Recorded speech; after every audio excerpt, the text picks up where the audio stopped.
Нужно ли брать кольца перед омыванием рук для хлеба?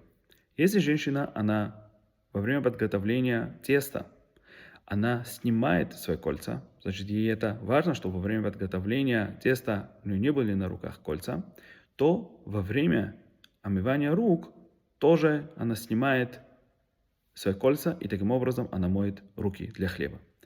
Но нужно обратить внимание, чтобы она во время благословения не держала кольца в руках.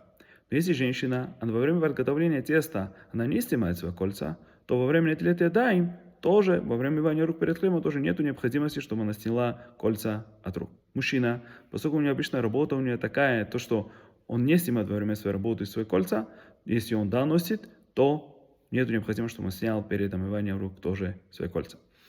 Но если мужчина или женщина, у нее есть кольца, которые есть драгоценный камень, и им важно, чтобы не испортилось в воде, то, конечно же, нужно снять перед омыванием рук для хлеба.